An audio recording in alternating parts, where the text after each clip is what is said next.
Maawa ka talaga. Kaya ayaw ko silang I'm very sensitive dyan sa yung Moro bigotry. Kasi yung Moro, toil and sacrifice ang ginagawa. Maawa ka talaga. Kaya ayaw ko silang I'm very sensitive dyan sa yung Moro bigotry. Kasi yung Moro, talagang nagagalit ako na mamasapak kita yung gano'n. Mga Moro, wala, madumi yan, gano'n. Yung bigotry na yan, really. So parang, I remember my lola. Kasi gano'n lang yun, ang bait. She was a Moro lady, but she was really very kind and lahat. So, but everywhere yan. Saan mo makita, nandyan yung mga Maranao. Sila may mga negosyante. So, ako ay talagang I'm pleading. Itong wag na tayo mag-asa ng mga tulong-tulong dyan sa Amerika.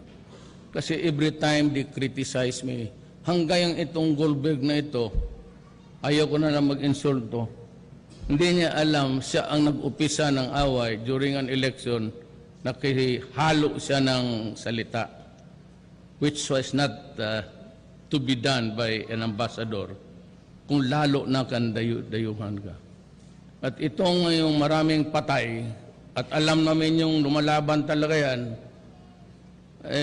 ang gusto nila, sabi ng Amerikano, na kung hindi mahinto yung malay ko ba ko. Nandiyan yung pulis, pakialam ko, may trabaho yan.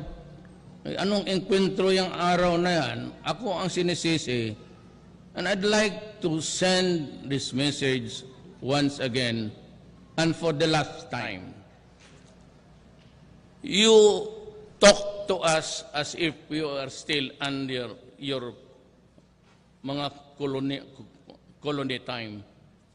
Na parang tauhan ninyo kami na kung magbigay kayo ng aid, maraming kondisyones. Dito sa droga, makinig kayong mabuti. Hoy, mga Amerikano, hindi ninyo yung style ninyo na pag hindi na hinto yung patayan ganon, yung aid or assistance ninyo, hindi ninyo ibibigay sa amin. Para kaming aso na may tali, na sabihin mo, next time, yung pan naming assistance, itatapo namin doon sa malayo. Pero hawakan ka, para tayong aso na pag ganon na hindi natin maabot na bunganga. Ganon kayo Ganon kayo, napakasyadong mababa ang tingin ninyo sa amin. Kasi dumaan nga kami yung kolony ninyo, akala ninyo, bata-bata pa rin kami ninyo. Pues, hindi yan. Marami ang lumaban sa inyo yung panahon na yon. Marami nagpakamatay because ayaw nila kayo. Isa doon siguro ang mga minuno ko. Kasi ako na-insulto sa ginagawa ninyo. Huwag na kayo magsabi, anong ibig sabihin, Duterte, gano'n. Hindi namin sabi intindihan. Hindi maintindihan. Simple lang. Huwag mo kaming bastusin. Total, mabubuhay rin kami. Baski na papano, mabuhay kami, baski wala kayo. Yun lang. Yung pangbabastos ninyo. So you are easy with the words like, gano'n. Kasi kayo mga Amerikano, wala sa inyo yan. Pero sa aming mga Orientals, lalo na Pilipino, lalo na more sensitive sa insulto Parang gano'n, gawala yan. Bakit? Anong tingin mo sa amin? Butit na lang kasi ako ang na-enkwentro ninyo. Yung iba, hindi kayo makabalik dito. Insultuhin ninyo ng gano'n yan. So, that is the long and short of really my quarrel with America. You do not know what dignity the pride of the person is. Wala kayong, mawalaan ng muka Pag mawalaan ng muka, parang sinampal sa publiko, tapos talaga tayo dyan. Yan ang ibig kong sabihin. Huwag kayo magpaikot-ikot, kayong mga Karen Davila na, what, sige, ask. Yan ang rason. Yan ang rason kung bakit.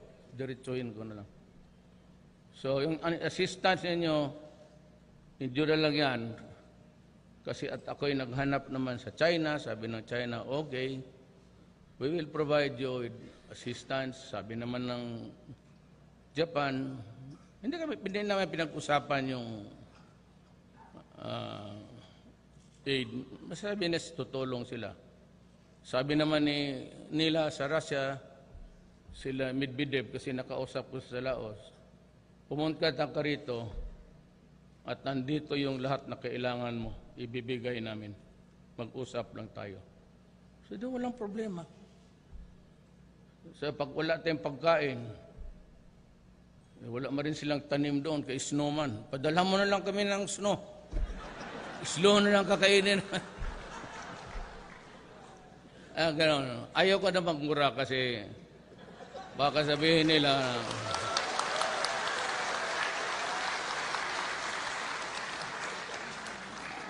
maghanap na lang kayo ng bayan na nakakasikmura sa insulto nyo. Kami mga Pilipino, hindi naman kami patay gutom. Kung yan ang ibig ninyo sabihin. Hindi kami patay gutom. Nakakasurvive kami. Yung mga minuno namin, bakit hanggang ngayon, kaganda pa ng building. Gobernador, believe ako sa, gawaan mo ka ako ng ganito. Totoo. Is this an old building? Maganda. Kaya maganda. Buti pa kayo. Sa totoo lang, wala akong nakita nito sa Davao. Totoo. Totoo kaya taga Davao. Ang pinakamalaki niya nung yung hindi ganun yung pag ganun. Yung ipaakyat doon sa likod. Davao may ganun pero SM pinakamalaki. Kaya yung tao doon, hindi niya ako makikita. Kasi pag gano'n niya, gaganon din yung isa. Pag gano'n ang isa, gaganon na yung ulo eh.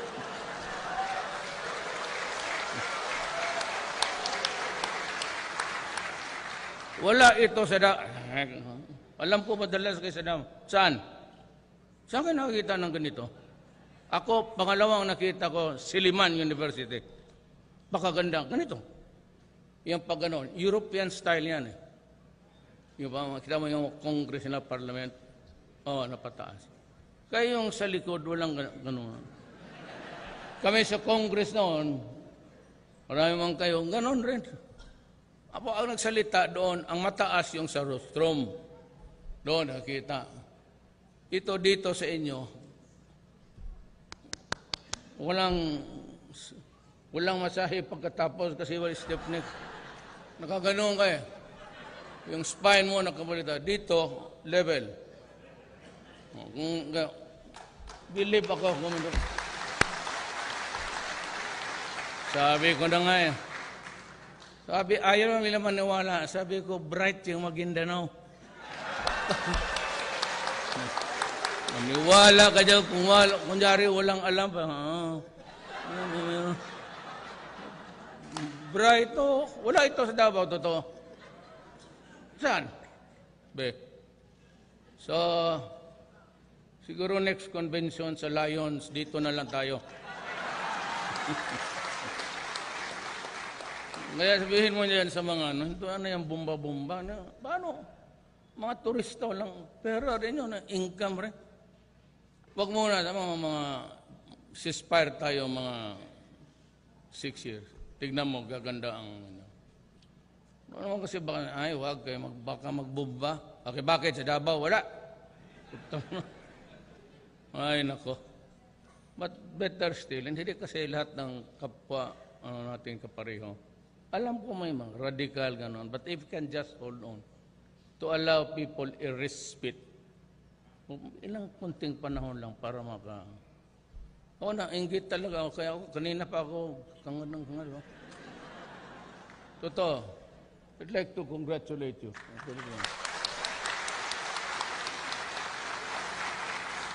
maraming talent ang Maguindanao na hindi talaga nakita.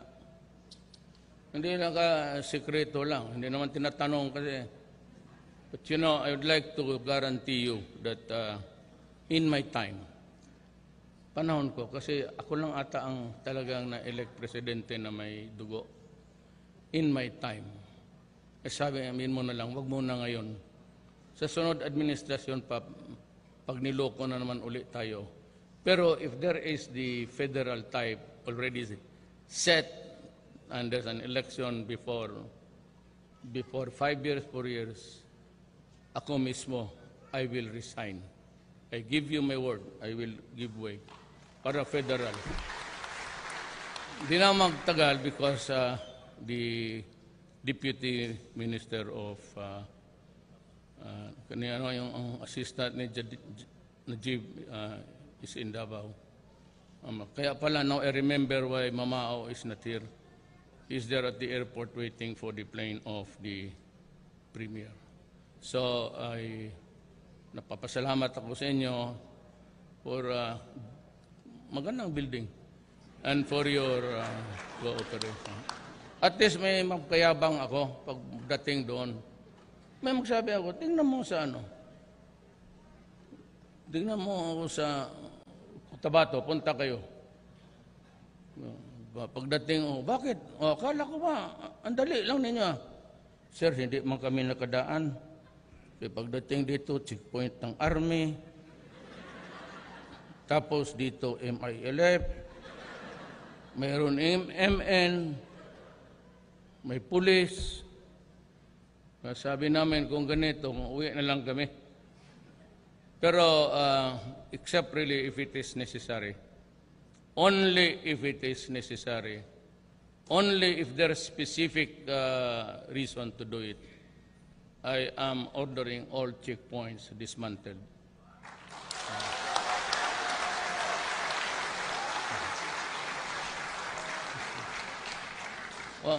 Kung sabihin mo lang ngayon kung may suspect ka ganon, tapos alam mo dadaan, there's a probability or A1 information. Pero kung lang kayo ng check niya sa mutagna ba, dyan, baka meron, baka wala, huwag yan. And that is for the entire country. I do not want to check. Mga checkpoint, sabi paano dito banda sa Mlang, Dapawan, akala ko ba may NPA dyan? Sila na mag-checkpoint. Dito, yung MI, kung may purpose kayo. Pag wala naman, huwag kang mag-checkpoint. MNLF, ganon rin. Pag walang purpose, baka na mag-checkpoint. Kasi pagpagulo ng buhay ng Pilipino. There are things you have to correct along the way. But let me assure you, again, before I go that, I will commit a good part of the Philippines' revenue taxes dito sa Basilan, Pulo, Tawi-Tawi, pati itong ARM. Ang ARM, I want the hunger talaga, yung bata. Mahina ako dyan. Pagkabata. Talagang lalambot lang ako. Pag galit na galit ako, may bata akong kaharap, ako. Baski yung mga tao ko, pag galit ako, pinapatawa ko, tawagin mo,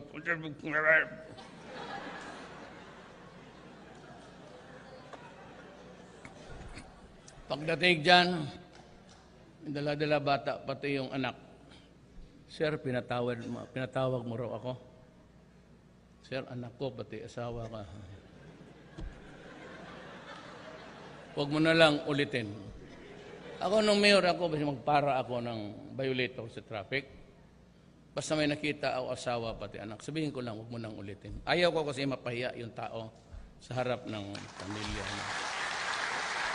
Hindi maganda? Hindi naintindihan ng Amerikano. Hindi maganda yan. Sa kanila siguro, bubulyawan ka kayo sa sine. Pero tayo, pagka, tayo, oriental bulong lang, ganon. Sila, Mr. Duterte, we gave you the funds for this project at now, President.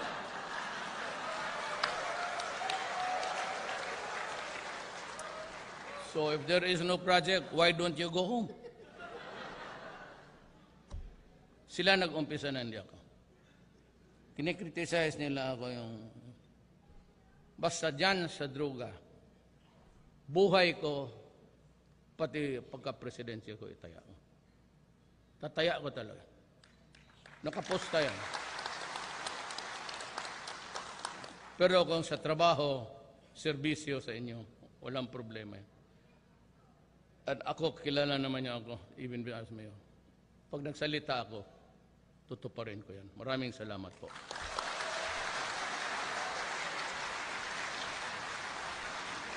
Thank you very much, Mr. President. May we request the President for a photo opportunity with the ARMM government officials and national agency heads in 5 batches.